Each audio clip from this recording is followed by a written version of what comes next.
Hi, welcome to the Cognitively Techniques Mental Health interview series.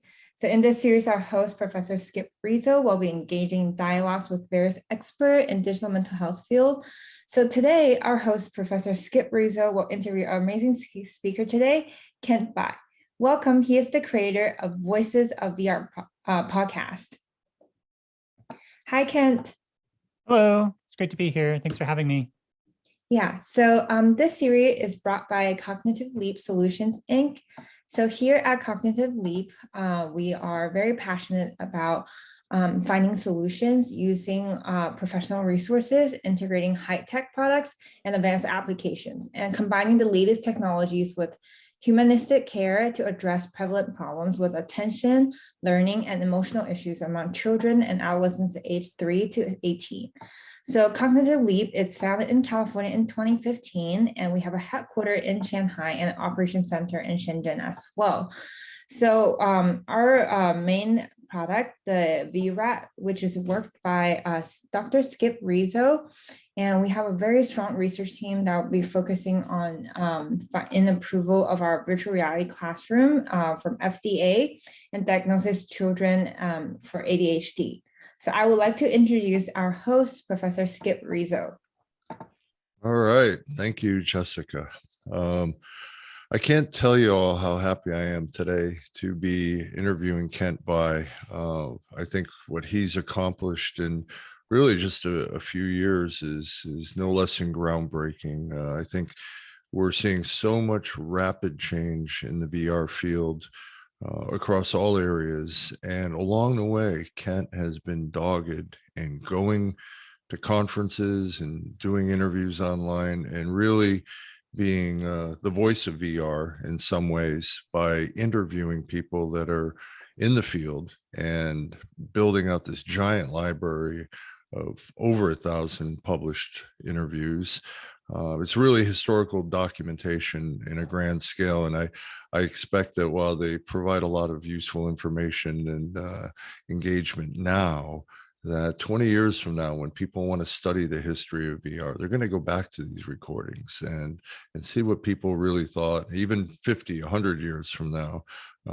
That's one of the benefits or the downfalls of the digital era. Everything exists forever. It's just going to be a matter of sifting through and finding what you need. But on that element, I think also Kent's recent number 1,000 recorded podcast is a 3-hour epic where he's gone through and selected items and basically told a history of VR using the voices of people that have been there along the way and people emerging in the field and so forth. So I'll put that link on in the chat area later, and if folks want to check it out, it'll also be with recording. I think that would be a great first taste of the epic work that Kent has done. But Kent does a lot more than that. We met, I guess it was 2017, as you refresh my memory, at IEEE tour at our center, and we did an interview there. But I seem to recall we met another time and did another interview at the Society for Brain Mapping and Therapeutics conference. But I have an old memory. I need a little VR memory training myself. But and then we had incredible pleasure of a stimulating pleasure of being in France at the Laval virtual conference in Laval, France, where the organizers of the conference set up a brainstorming session for 2 or 3 days before the start of the convention, the conference, and set it up in a provincial French mansion where Kent, myself, and a few other folks basically lived there and spent a couple of days brainstorming and laying out frameworks on a whole variety of topics. But one of the big ones in our particular session was on ethics, and we'll touch on that a little bit later. I think it's an important area, and I think Ken has taken the elements of the brainstorm session that we had in Laval and really ran with it in a very powerful way. So we'll touch on all these topics. But first, Kent, can you tell us a little bit about yourself and what you were doing and what led up to the idea of voices in VR and take it from there. Yeah, thanks, Skip. It's a real pleasure to be here today. And I started into VR on January 1st, 2014. That's when I bought my Oculus Rift DK1. It had already been out for about 9 months. So it was a little late to the modern resurgence of consumer VR, but it was at the time when there had been a lot of games that had been out there and an educational experience called Titans of Space. And I saw just a kind of a top 20 recap of the different immersive games that are out there. And about my Rift, and 3 weeks later in Portland, Oregon, here I was at a game jam and developed a game, and from there it was like wanting to really understand what this medium was and what the design affordances were, coming from a perspective of wanting to make my own experiences. But then what ended up happening was that I just started going to what ended up being about 100 events from over a 7-year period, in real life events from 2014 to 2019. Recorded about 1,600 oral history interviews. And I guess the thing that is just driving me is just this insatiable curiosity about what this medium is and where it's going. And I remember, meeting you in 2017, IEEE VR. I attended my first IEEE VR in 2015. That was in Arles, France. And there's been this kind of like, the academic VR, which is some people call the old VR, and the sort of consumer VR, the new VR. And when I first got into the field, it was almost like shall the two meet. It was almost like this split that was happening. And part of what I wanted to do in some sense was to help create this bridge between people like yourself who've been in VR for many, many years, have many different insights, but a lot of people who were maybe making games in Unreal Engine and Unity were not really aware of the historical context of what had already come before. And so just really trying to connect to that wisdom and that research, and then see what's new and what is to be added to sort of academic VR that, a lot of programmer art or aspects of experiential design or game design or immersive storytelling. There's other things that the academic community is not as strong in. And so, just trying to figure out like, what are the conceptual frameworks to be able to make sense of this based upon what the research has been, but also what my own direct phenomenological experience has been after seeing thousands of experiences that goes above and beyond what the academic community is kind of describing in their theoretical frameworks.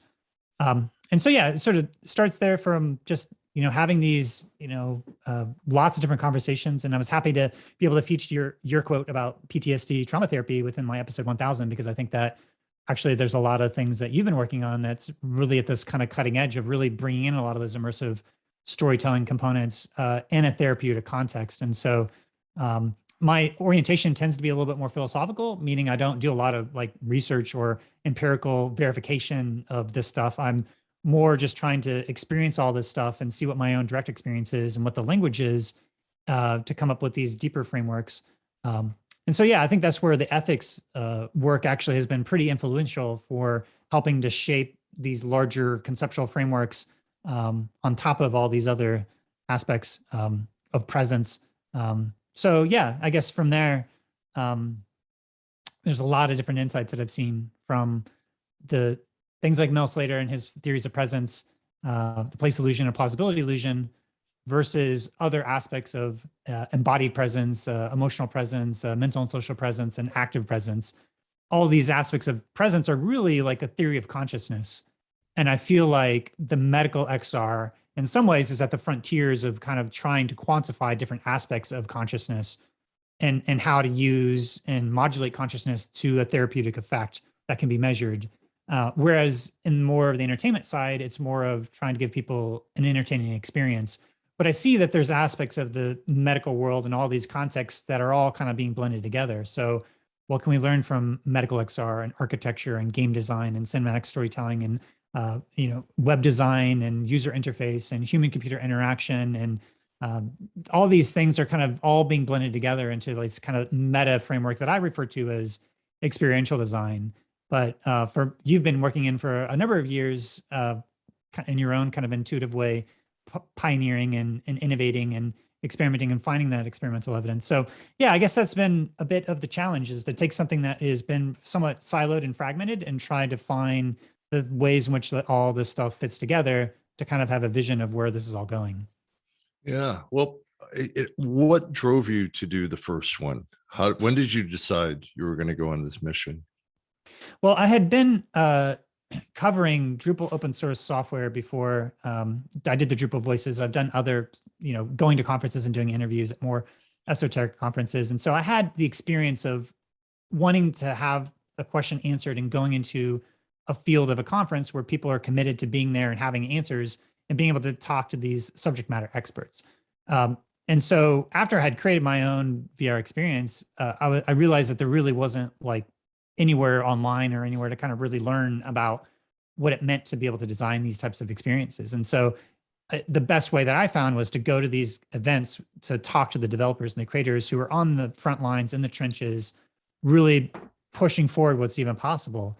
And so I had originally signed up to do like a 60-second pitch at SUVR, but it was more of an idea than anything else. And so I didn't really, but then I realized, well, I need to make this concrete and real. And so I just took all this other experience I had from going to conferences and doing interviews.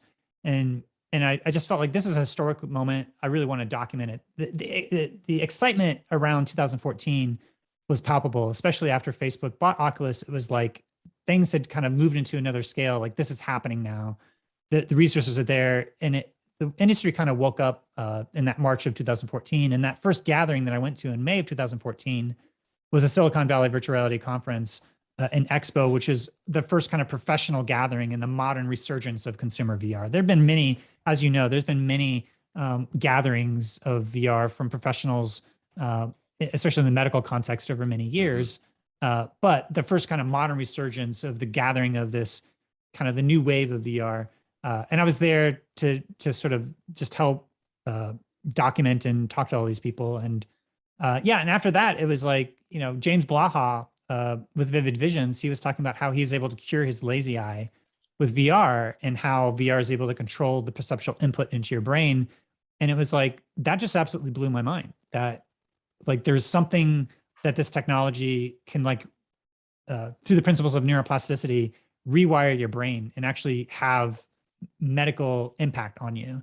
And that medical case of what James Blaha was able to prove out and was showing at SVVR, it was like, it felt like, oh my gosh, like what else is possible? We don't even like, this is a new medium. What's it mean to have all this stuff? And I feel like I was able to kind of capture that kind of excitement and looking forward, but also over the course of 7 years, recording all these different kind of snapshots. And so, yeah, as I was putting together my episode 1000, it was an opportunity to kind of actually look back and see what people were saying. And I was like, oh, wow, this is a real opportunity to kind of just see how, this body of interviews and oral history conversations is kind of creating this larger historical context of the development of this medium as it's unfolding, but also to see where it's at now and to kind of project out into the future where it could go based upon what the science and what the deeper principles are, and trying to find out what those principles are so that not only people who are creating experiences could kind of really do all the trade-offs that they need to do to kind of get the effect that they want to get, but also like have this unbounded potential for all these other aspects of the domains of human experience that is going to be applied in. And I think that's where I think I've been really focused on, above and beyond, say, like gaming. A lot of like Upload to VR or Road to VR, or VR Scout even, they've been really focused on the entertainment context, but to try to open up that scope to see all these other different industry verticals and see how there's kind of like this need for this interdisciplinary collaboration across all these different contexts and industries.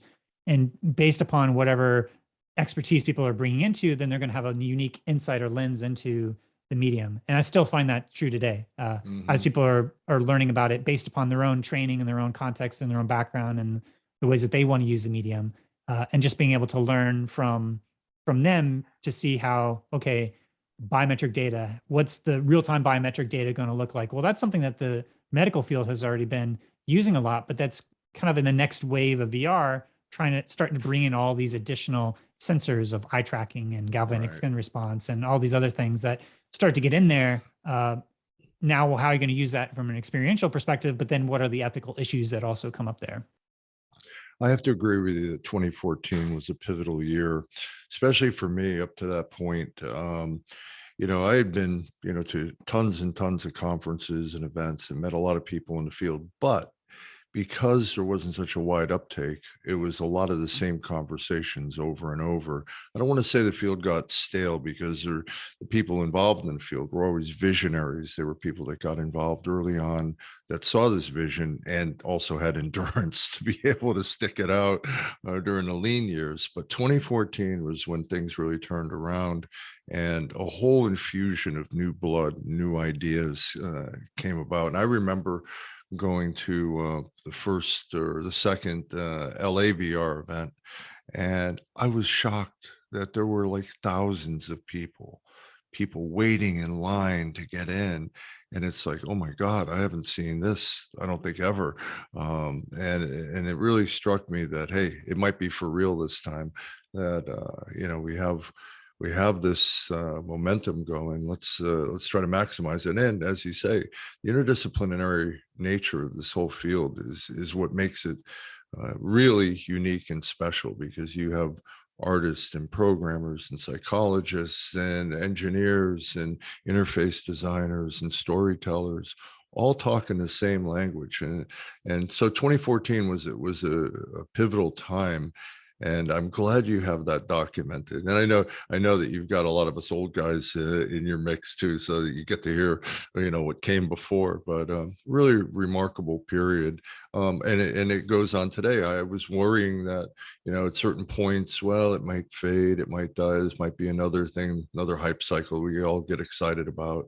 But I see more and more growth in other areas that encourages me that I think we're on the right path. And we can talk about a little bit that later. Let me just do a closing thing on the podcast, because I do want to get into your thoughts about the field in general. Were there, when you were deciding on people to interview, did you have a hard time at first getting interviews, or was everybody pretty open? And were there any interviews that really kind of shocked you? Like, I mean, I think you've done about 600 that you haven't recorded or you haven't published yet. Were there any that really kind of shocked you? Well, naming names, or don't want any dirt or drama here, but yeah, well, I guess the thing about conferences is that when people go to conferences, they have their attention committed to being there. So it's actually a great place to kind of grab people and do an interview. In the beginning, it was more of like, people didn't know who I was, had no context who I was, and it was short conversations. But I think over time, people were listening to the podcast, and it was almost like this collective water cooler conversation about really dreaming about the future of what the medium could be. And they knew that I had an outlet of really diving deep. And so then it became, people were also seeking me out over time, where I didn't know who they were, but it was almost like I would go to these conferences and people would find me, and they would really want to share what they were working on. So a lot that there was, kind of went both ways, of both seeing who either the expo presenters or people who were talking and giving a speech that I would seek out and just go up to and interview. Like, I had a quick chat with Paul Merlucky at SVVR.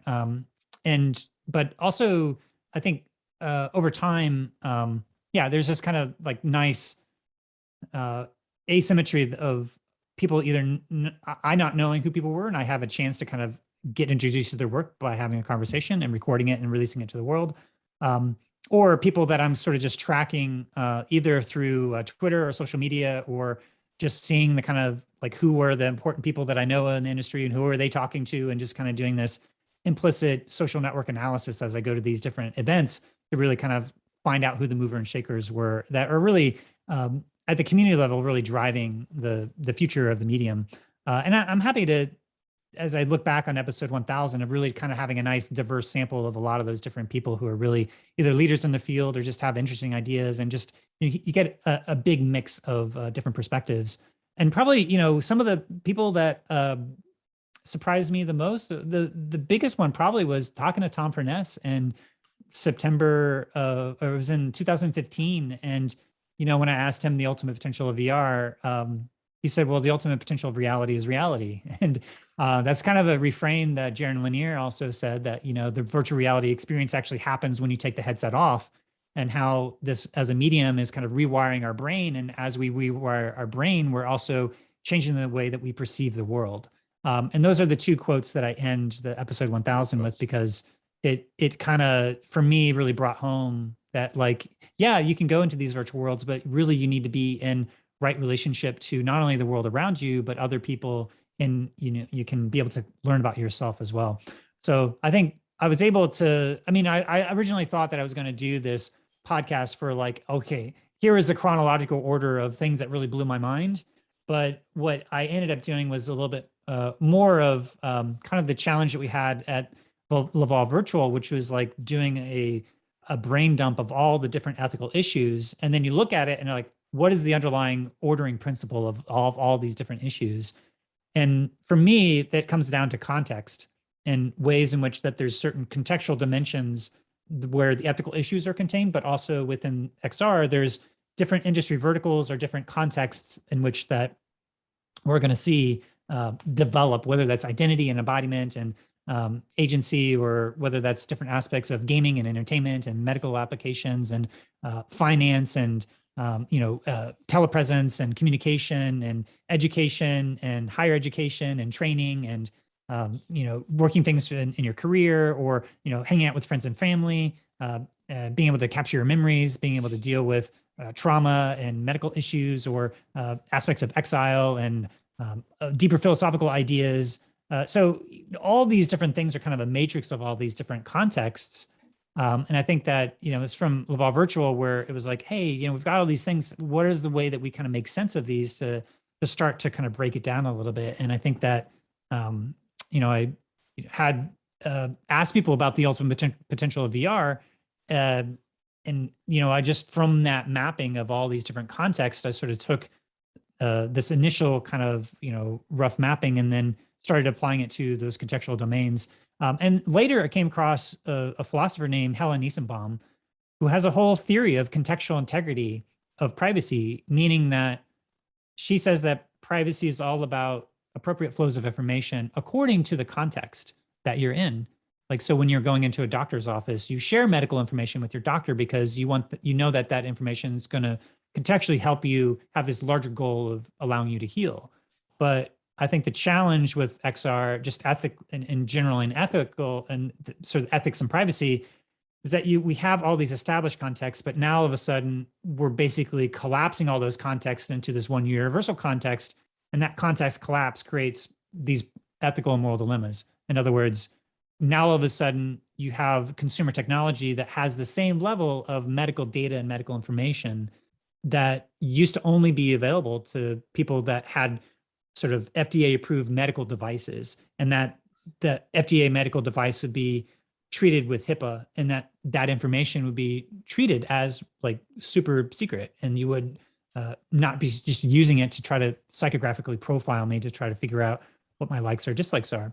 So that's what I kind of see as a challenge, which is that these devices are not medical devices. And in fact, I suspect that Oculus will do everything they can to avoid having the Oculus Quest ever be sort of classified as a medical device, because they don't want this information that would normally be medical information to be classified as medical information, because they don't want to have to be regulated as a medical device. They don't want any regulation at all, right? So I've actually seen signs over the last year or so of Oculus kind of deliberately abandoning any sort of thing to do with medical XR. In fact, if you look at a lot of the medical XR startups, you don't see them using Oculus Go's anymore. You see them using the Pico, because the latest iteration of the Oculus Quest requiring people to use a very specific username for to be able to use the device is not HIPAA compliant. And so, and they don't want to be HIPAA compliant. They don't care. They're trying to grow the market and from a consumer scale. And this whole kind of medical context seems to be a little bit more of a diversion for them.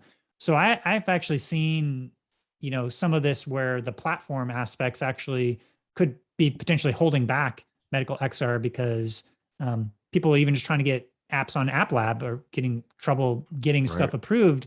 Even when they show that they have medical research, that's almost like a negative thing to have medical data saying that your app is going to have some sort of medical context, because then all of a sudden that puts this, the Quest into a medical context that they are trying to avoid. They used to be doing some brain control interface research, but they recently completely abandoned it because, again, I think I was at a neuro kind of as an ethical considerations of neurotechnologies that was sponsored by Facebook Reality Labs and Columbia University. And their discussion was, hey, Rafael Yusta, who's one of the founders of the Neurorights Initiative and came up with this whole ethical framework around neurorights. He was saying this should be medical data. We should be classifying this as medical data. I think when that got back up to folks at Facebook, they're like, hey, let's completely abandon anything that is going to be pushing us towards the direction of having these XR devices be classified as medical devices. And so then they said, we're actually moving more towards the EMG, which is the control labs, to be able to have these, what are probably going to eventually be watches that are measuring movements in your wrist to be able to take neural inputs. And that's going to be their neural input devices rather than a brain control interface that's reading your brain waves, because reading your brain waves is not only creepy, but it also doesn't work as well for input device, but also it puts all this neuro rights conversation at the forefront that I think they want to try to avoid. So there's ways in which that these kind of ethical discussions are maybe subtly pushing the industry in a certain way that's actually potentially harming the innovation when it comes to medical XR applications, because it's no longer easy to just take, some of the, I would argue that in some ways Facebook has the best VR technology, but is not really set up to be able to deal with either FERPA laws for education or for HIPAA laws for medical devices. And they've been unwilling to, or maybe just resistant from other business or internal reasons. So I don't know if you've seen something similar or if you have any other thoughts. Well, I was just thinking, the recent announcement by Apple. Apple doesn't seem to be shying away from their phone being seen as a potential diagnostic tool. There was a recent piece that came out about using the iPhone to detect depression, anxiety from vocal parameters, behavioral elements, the speed in which somebody might scan something or search for something, the travel of the phone. These are things that we've always thought about in building up better mobile apps that may have a virtual human element to it to engage people, but to connect with sensors that pick up physiology and so on. So, in some sense, Apple, by supporting that work, there's a project going on at UCLA, is taking an exact opposite approach of Facebook. They seem to be embracing the potential. I don't know how it's going to shake out. What's your view about the best places to create these kind of applications that do, that frankly say this is a medical application? It may have a safe harbor designation or some other type of designation that doesn't make it as critical. But do you think it's the medical device manufacturers that in the end will build their own technology, maybe reverse engineer a Quest or use an already existing system? Do you see that as being a way that the medical field will advance, leveraging the new technologies that are possible in stimulus delivery, if you will, VR headsets? Well, as I look at different medical XR companies and see, because I was like, hey, are they still even using Oculus Go or Oculus products? And it doesn't seem like a lot of them are. They've moved to kind of Pico. But yeah, Pico at the same time might be being acquired by TikTok / ByteDance. So, there may be other things where even Pico may not be a safe harbor. Right. And, maybe this is eventually, if Apple comes up with a device, they'll be more friendly for medical XR applications. But, ideally, what I think the future that we all want to live into is that we don't have these VR hardware technologies that are necessarily tied into, say, a social network, or have to have like some other that seems to be like a tie that is creating an anti-competitive context, because the EU has some issues with that, and Oculus as a company may actually find more antitrust legislation being brought forth in European countries against the kind of trying to decouple this need for a Facebook username account in order to use a piece of hardware. This is moving into a direction where everything's sort of consolidated, and in order for you to even use any computing technologies, you have to have a very specific account on somebody's social media website. Whereas right now, that's not true with your computer. And to some extent, it's somewhat true with your phones, with iOS and Android. They have a similar kind of setup, but we're kind of moving into a future of computing technology that is this tightly coupled thing that We want to have, I think, this more open platform that's more agnostic. And if we had that, then you could take this hardware device and do whatever you want. But because, there are things like SideQuest with the Oculus. And so maybe, just kind of going completely off the official track of the App Store, because there's the SideQuest to be able to sideload information on, but then there's like the Oculus App Lab, and then there's enterprise use cases and whatnot. So there's existing things that could theoretically work, but yet at the same time, I've just seen some shifts in the medical XR, and I need to get more insights from more different people just to see how many of these different XR medical companies are still even on the Oculus platform. Right, so right. It's an issue that I think is that I've seen arise, and I've kind of seen, like, if you try to search for medical applications on the App Store, it's hard. They're actually really hard to find. Yeah. Well, the one value I see with what Facebook has done is they're driving the engineering, and, they have a jump start on many things. I love my Quest 2. I find it really, really useful for a lot of things, but, they've got the jump on it, but it's not going to be long before other groups take these advances in technology and start building these devices. And I'm really starting to study the medical device field a little further, and seeing companies that are looking at this on their roadmap for the future, building out their own headsets or working with an existing manufacturer to evolve something that fits into the space that's that has all the protections, all the privacy issues locked into it, but still has the fidelity, the comfort, the tracking, resolution, all the things that make a good VR experience. So I'm hoping that's the direction it goes in. I mean, do you see Oculus as being the de facto leader forever? Or, I mean, they're certainly throwing resources into the mix here, but do you see it being like, well, okay, Ford, Motors, mass production, auto, they got the first start, but certainly they're not the only car company in the world now, and not the best either. Well, I certainly hope not. And I think in order for VR to reach their potential, we can't have it be driven by just one company, because I think there is a value and diversity of different approaches. I mean, even just looking at, say, the tracking for the Vive using external lasers versus sort of the inside out version, there's still things that you can do, and say, having full embodied experiences in like social VR, like VR chat with like Vive trackers, that you can have like a full embodied experience that goes above and beyond what you could ever do right now, at least with having sort of the inside out type of tracking. And so there's a value of having different approaches or different trade-offs, because there's always design trade-offs that you have to make. And the reason why diversity is important there is because there's certain use cases that are better if you're optimized for those different trade-offs. So what I saw, at least in the market, was that once the Go came up, I saw an explosion of different, medical VR applications, but then sort of this shift towards everything moving towards the Quest meant that, also there was kind of a diminishment there.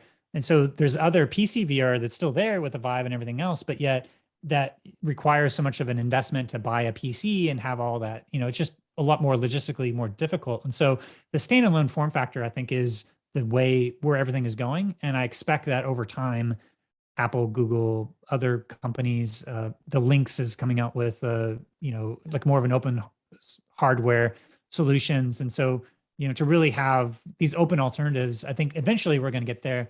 We have the Steam Deck that may eventually turn into more mobile VR for Valve. Valve is also focusing on Project Galea, which has all these kind of more brain computer interface and more like EMG and pupillary to be able to measure blood flow with PPV. And all these other sensors that could be used actually in a medical context. So it could be that we stick with the PC-based tethered VR for a while, but eventually, in order for things to really operate and get deployed at scale, I do expect that the standalone form factor is going to be pretty key. And the Oculus Go, even though it was only 3 DOF, there was still a lot of medical VR applications that were able to, like Applied VR was doing lots of different pain management stuff, but they didn't really necessarily need all of the 6 DOF stuff. And arguably it'd be easier to kind of deploy that stuff if you're just watching a 360 video where your head's turning, where you don't, the tracking for 6 DOF actually gets in the way, because you don't, is it kind of like a worse kind of user experience overall when you have to kind of worry about losing tracking and setting up tracking. And so, you know, it's sad to see in some ways kind of like the larger entertainment industry not really keep alive something like the Oculus Go, because there actually were quite a number of different really compelling medical VR applications that were using that and be able to operate at scale. But that's not where the overall market is going. And I think in the long run, it's going to be better for the industry to have the full embracement of 6DoF. But in this short term, we have this kind of like one company monopolizing all of the standalones without much of a viable competitor right now. But I don't expect that to be true forever, especially if VR continues to grow. It's just, there's going to be other people that are getting into the ecosystem, and it'll just be a matter of time. What do you think on the HP direction with the Omnicept, with the idea of putting sensors actually in the headset for, of course, eye tracking, which is just becoming, the norm basically in a lot of headsets for foveal rendering, but also using that in pupillary dilation and heart rate picked up from the pad around the headset. What's your view on that? You think that's going to be a go? Do you think that's going to move forward, or because it has a lot of value, of course, in clinical applications, studying emotional reactivity, attention, so forth? Yeah, so I actually was sent an Omnicept to be able to try out, but also to do an interview with HP, and I've got an interview with them that I hope to get out within the next week or two. So there's things that they can do with, say, measuring cognitive load. I think generally what I'd say is that there's a lot of research that's been done in terms of like taking these biometric signals and then being able to translate them into, say, useful applications. And so probably the most compelling useful applications have been training. So to be able to look at what's happening in someone in a training context, to be able to get this additional information on context, to be able to help tune the learning experience. If people have high cognitive load, that mean that they're struggling. And so you may be able to feed that back into the design in real time. Right. So it's good to have stuff like out there that is pushing forth all those different sensors. And it's in a context where it's going to be within, like, say, a professional context, say training, or it's not like, I mean, you could buy one and just use it in a consumer context, but the real issue is when you start to have all these different sensors made available, like eye tracking and all this stuff that is in the near term timeline, and then the questions around privacy and ethics start to really get in. Is like, okay, what's happening to that data? Because that data can be very revealing. When you have these professional training contexts, it's not as much of an ethical dilemma because it's a bounded context. It's when you start to have the context collapse and sort of using these medical grade technologies and consumer technologies where you're like, okay, what happens to the data? How's that data used? And then how do we have this kind of fundamental neuro rights, which Raphael used to identify as the right to identity, the right to mental privacy, the right to agency, and the right to have like fair access to these experiences. So given that there's a set of these different neuro rights principles that are addressing things like identity, agency, and right to mental privacy. So it's those issues of mental privacy of, as we get more and more of these medical devices, then you're able to potentially discern what's happening inside of our head that is going above and beyond what you're willing to disclose. And kind of crossing this line, what Helen Niesebaum would say, it's no longer appropriate context. It's sort of inappropriate flows of information that are creating new contextual norms. That's the challenge with the XR technologies, is that usually contextually appropriate information. So like when you go to a doctor's office and you're sharing medical information, that's an established norm of the relationship between a patient and a doctor that's been there for thousands of years. And we've, as a society, been able to negotiate that. The challenge with XR technology is that it's basically like an evolutionarily impulse to say, okay, now that we're gathering all this data, now we have new social norms, and it's just sort of like a rapid iteration of where there's more potential harms there for not knowing how to put the ethical guardrails into place to ensure that those norms are what we're really agreeing to as a society, that these are appropriate or not. Mm-hmm. Now, this is a good segue into talking a little bit deeper about your ethical framework and some of the things, the observations that you've made so far. Aside from the privacy issue, what do you think is the next big challenge that we have to face? Well, I mean, it really depends on the context, what type of applications that you're doing. So like, say, if you're doing social VR, then harassment is dealing with ways in which dealing with like the different harassment. And we already have harassment issues that are there. But as the, like, say, social network context starts to explode, and then Facebook is a network of 3 billion people, and they have lots of different ways of misinformation and disinformation and different impacts on society. The Wall Street Journal just did the Facebook files expose, where they're really detailing all these different things, and everything from like human trafficking and mobs and genocide in Rwanda, different aspects of like these human rights transgressions, and how that is amplified when you have a network that it's 3 billion people. The VR is not at that network scale to be able to have those different types of network effects, but we'll get there eventually. If XR continues to grow, then the same issues that we're seeing in social media will start to be replicated within our XR technology networks, but not as much sort of like abstracted into written text that goes viral, but more of maybe in real time, maybe their experiences. So for me, there's different aspects of like sort of accessibility, diversity, and inclusion that I think are persistent.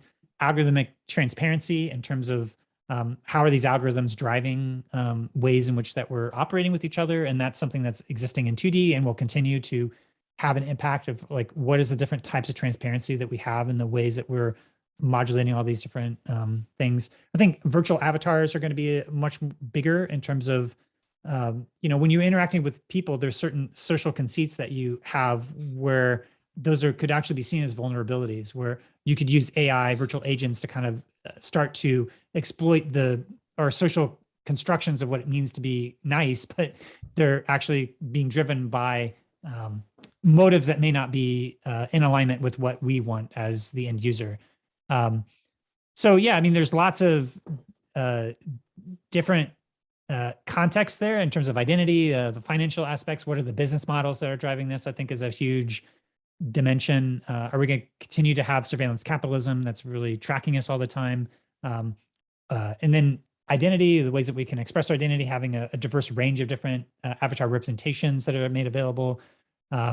So yeah, I think for each of these different contexts, depending on what your application is, there's going to be a different set of different ethical dilemmas that you're going to have to address. And I think that's part of the work that I then continued on with the IEEE Global Initiative on the Ethics of Extended Reality, was to kind of take some of these different, the XR Ethics Manifesto that I put together and start to really dig into different aspects of, say, like education or social harassment or privacy and diversity and inclusion. And, these issues are kind of never ending, and it was a volunteer effort. And so there's going to be like an iterative approach, I think, over time of trying to kind of like not only map out what all the different things that people have to be aware of. Just as an example, I mean, as you have anybody that's making a VR experience, there may be certain things of, say, you may be able to trigger seizure responses within people within XR experience. And that's something that would normally be within a sort of medical context, but that's also something that's going to be universal. So what are the implications of embodiment? What are the ways in which that you need to look at things like depersonalization, or are there other medical conditions that you need to be aware of that you're maybe not taking consideration of and designing things for in your experience that may be triggering people into either trauma reactions, which then gets into the entertainment context and the degrees in which that you have a violent content, and what's the line between violence or different experiences that were actually maybe creating different aspects of trauma. So there's a wide range, I think, of different aspects. And I think one approach is to try to like map out all those different contexts. And so given, if you're just a game developer, what do you need to know about each of these different aspects so that, you're making decisions that are trying to minimize harm to people as they go into these XR experiences? Well, I think definitely in the field of mental health, the most contentious issue is something you brought up in terms of the use of virtual humans and AI brought together. We play around with developing clinical interview agents, healthcare support agents, and so forth. But we never really think to cross the line that these are actual virtual therapists. I think that at some point, technology, it may already be there, but technology will be relatively commonplace enough that you could begin to build, under the guise of a virtual friend or a virtual companion, characters that are available 24/7. They have an intimate knowledge of all your digital experience, whether it's conversations they've had with you. They have encyclopedic knowledge of every clinical condition and process for addressing those clinical conditions.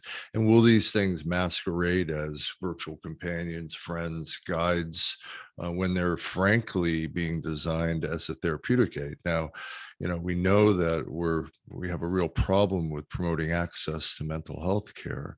How do we address it? But at the same time, preserve the element of, the person-to-person element that we all know we've missed a little bit during COVID. That is essential for maybe motivating or engaging a person in a therapeutic alliance. I think it's going to be the biggest issue in the future, at least in my field in clinical psychology, but all the other caring professions as this technology evolves.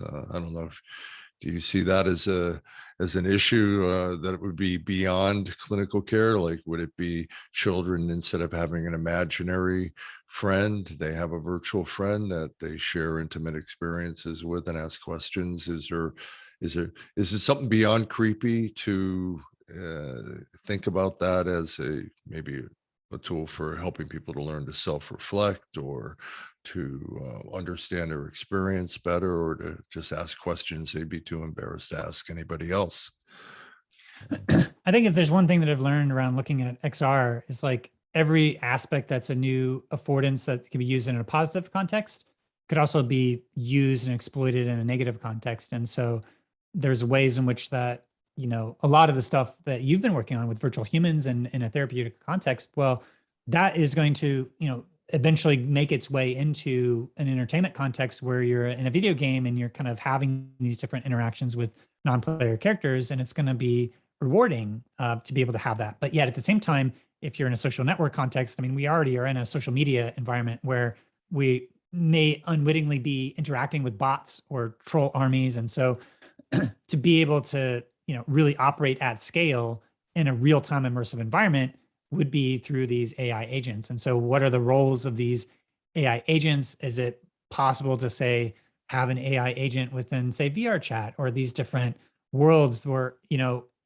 the test to be able to, the Turing test to be able to actually prove that you're human? There's a lot of ways that we have that built into our existing infrastructure, because it is, despite the fact that, you get emails that are asking for you to donate all this money to save, kind of like ridiculous scams. But, there's enough people that click on that make it work.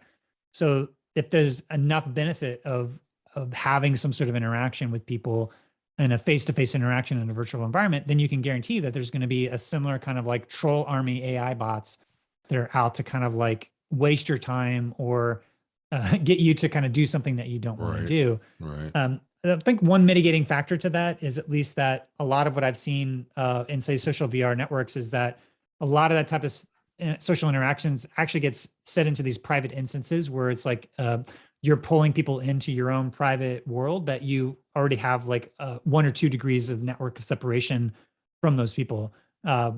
So if there's a friend of a friend that's a bot that comes in that may be tricking you or fooling you, but if that happens and that bot is connected to you, then there's a deeper social dynamic of making sure that your friends list isn't filled with bots that are annoying people.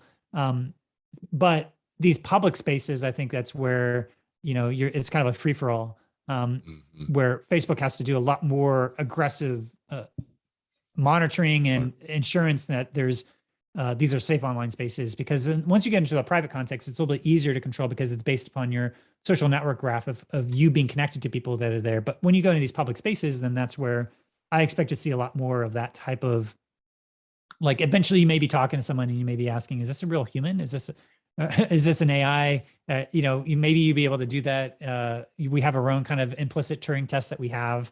But yeah, I expect it to be an issue to be able to, because social engineering is already probably one of the biggest ways in which that people leak their passwords or whatnot. So like you can kind of expect that the same type of social engineering is going to be applied at an AI agents in these virtual worlds. We're not anywhere close to that. I haven't heard of anything like that yet. And we're not at the scale for it to be profitable for people to even bother doing that. But as VR grows and you have these bigger and bigger virtual worlds, and the metaverse kind of has more of a one-to-one parity in terms of the expanding out to the vastness of the world, and eventually beyond the vastness of the world because it's infinite and virtual. But when you have the users, I guess is the main thing that are in there, and you have that network effect, then I think that's where you're going to start to have more of that.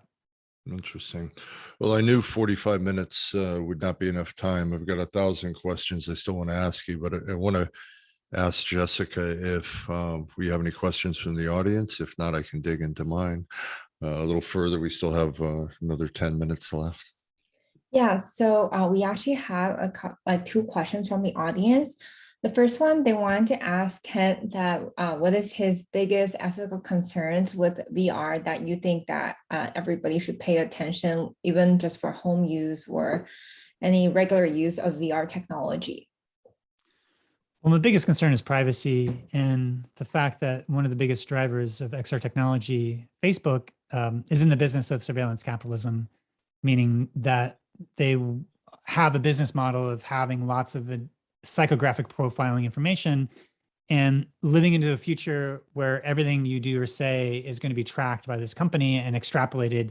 And it gets down to those neurorights from Raphael Yusta, which is like undermining your aspects of your own identity. So being able to express different aspects of who you are in a way that you're consenting and sharing who you are, rather than having algorithms track everything you say or do, and your eye movements and your eye tracking and your pupil dilation, and to be able to have algorithmic driven psychographic profiling. But so there's identity, there's your agency. So being able to undermine your own right to make your own decisions, but to create a context that things may be influencing you in ways that you're not even consciously aware of.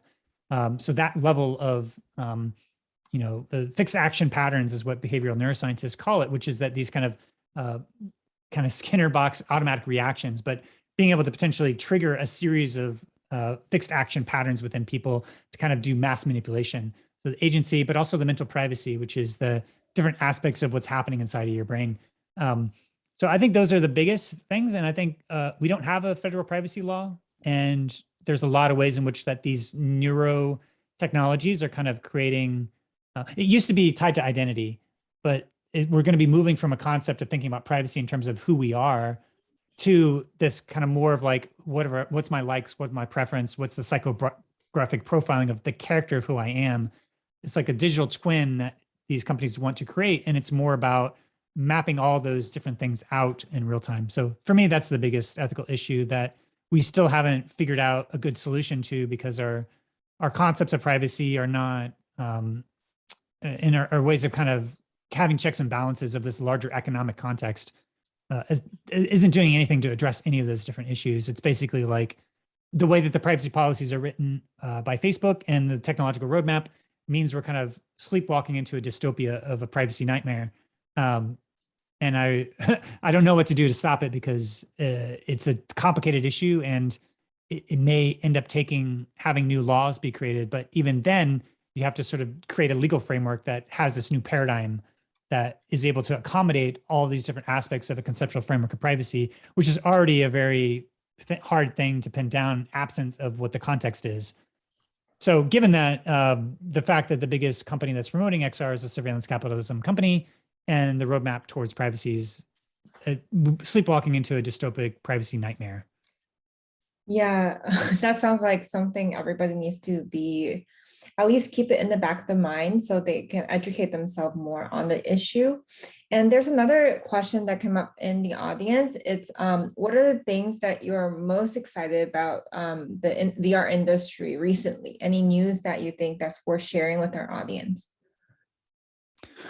Well, I think there's been a lot of recent talk about the metaverse, and I think that within itself is kind of raising up a general awareness of this vision of what all this means as we move forward. So there's a bit of crossing the chasm from something that has been these early adopters and innovators and kind of moving more into mainstream discussions, which is exciting, but also scary, because it's sort of like, it's like this exponential growth and explosion that kind of then gets out of anybody's ability to comprehend or understand the shifts in culture that are happening. I'm really excited actually about a lot of the medical XR applications and consciousness hacking, and this idea that we're going to have more ways of using these real-time streams of our biometric data to be able to kind of reflect upon our own consciousness. Apps like Trip that I think are on this roadmap of doing aspects of that, some more contemplative aspects there. But yeah, for me, I get really excited about what's happening in immersive storytelling.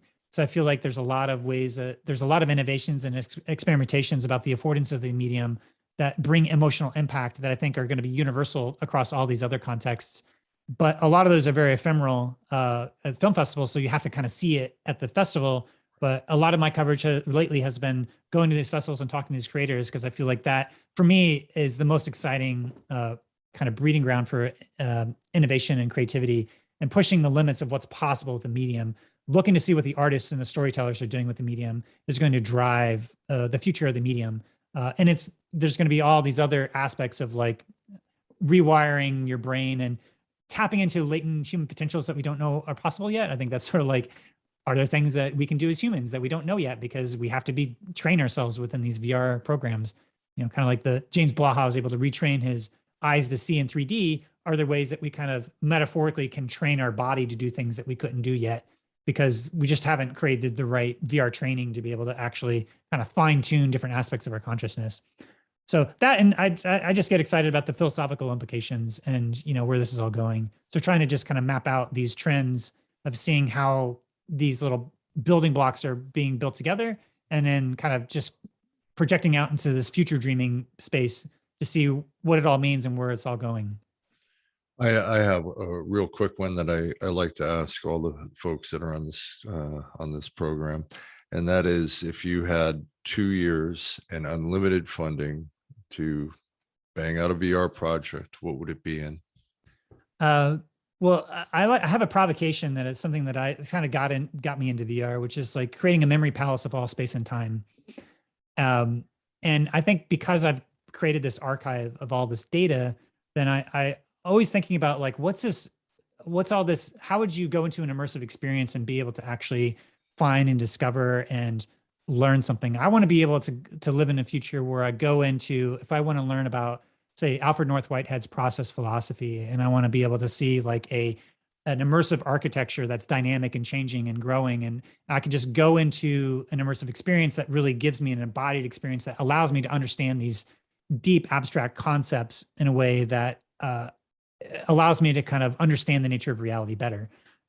So given that conceit of like combining aspects of music visualization, so music visualization, and trying to look at music and see and understand spatial architecture that allows you to hear and understand the music theory better.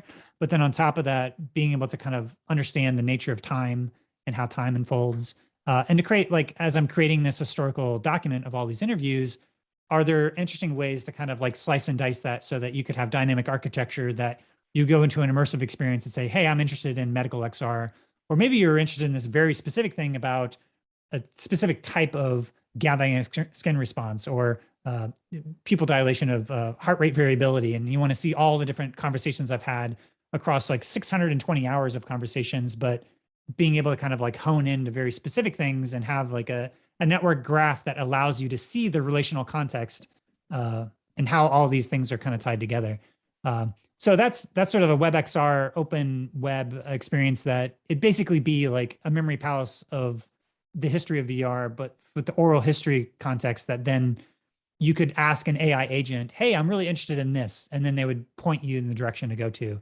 So what does it look like to think about the websites of the future and a knowledge repository of all these different insights, and to be able to kind of like ask in a more Socratic method of being able to talk to the AI, and then go and discover a podcast, and then maybe you push a few buttons and then you can go listen to those podcast episodes that were just exactly what you need to learn at that moment, and create this larger spatial context that allows people to have better access than what I have right now, which is a big giant RSS feed with 1,000 episodes, and it's not even well tagged yet.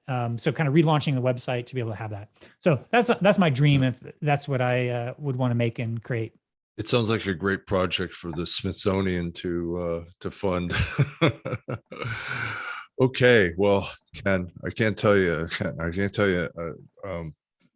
how grateful I am that you spent this time with us and you've shared your thoughts and ideas. And I know that the audience listening live has probably benefited quite a bit, but this will live on forever. It's a recorded podcast, so others can check it out. So thank you for your time, and we'll, maybe in a year or so we can check back with you and see what's new and what you're thinking about. So thanks.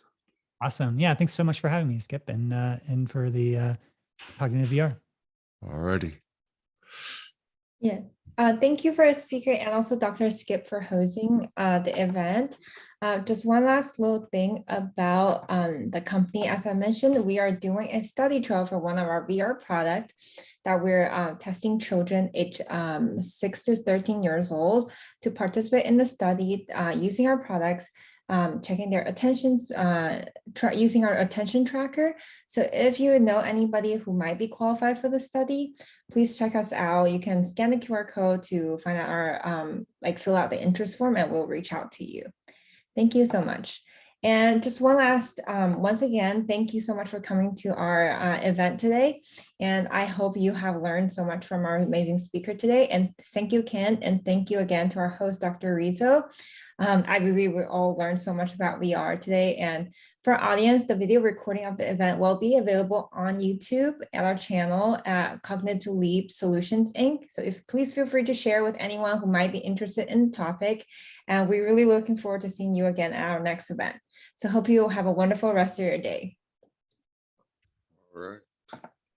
Thank you. Thanks, Bye. Ken. All right. We'll talk again soon, bro. All right. Sounds good. Thanks again for having me. Thanks. See ya. Bye.